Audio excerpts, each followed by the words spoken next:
Reverend Jermain Loguen is just an absolutely incredible, inspirational figure, a man who escapes enslavement in Tennessee in the middle of the 1830s and makes his way on the incredibly treacherous journey to the north, constantly having to look over your shoulder. This is a period where slave patrols were out with regularity looking to catch enslaved peoples and bring them back. He makes it to upstate New York. He goes to school for a little while outside of Utica at the Whitesboro School, where he continues his education, learns to read and write.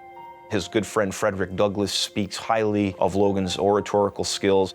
He really makes a name for himself once he settles in Syracuse as a vocal proponent of abolition. He's a preacher. He begins a ministry here in the AME Zion Church. He's a visionary. He sees that violence is going to come, and he recognizes, he gives this speech in Cortland in 1844, where he essentially says that, yes, we'll fight. We are men. Of course we will fight for our freedom.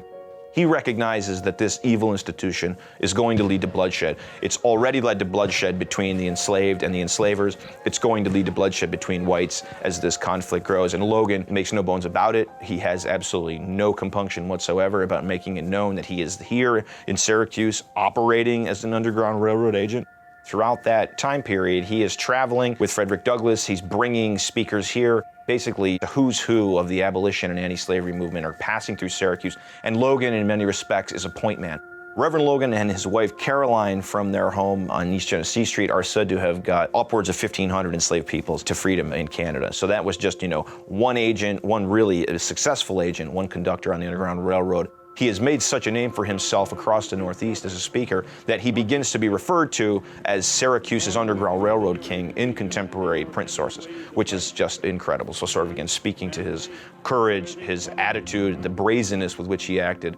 His name, unfortunately, is not really well known, but he knew all the names that you learn in high school or college. He was friends and or compatriots with John Brown, Gerrit Smith, William Lloyd Garrison, and of course, Frederick Douglass.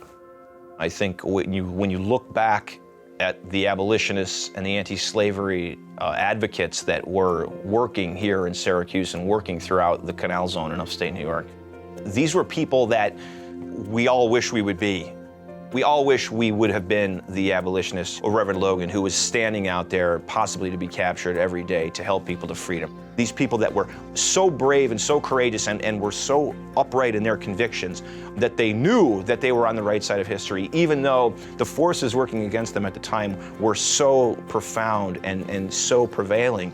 But it didn't deter them, just like it did not deter Dr. King. He was there, he said the hard thing, he took a hard stance, and he served as this moral beacon, not only for his followers, but really for the nation as a whole.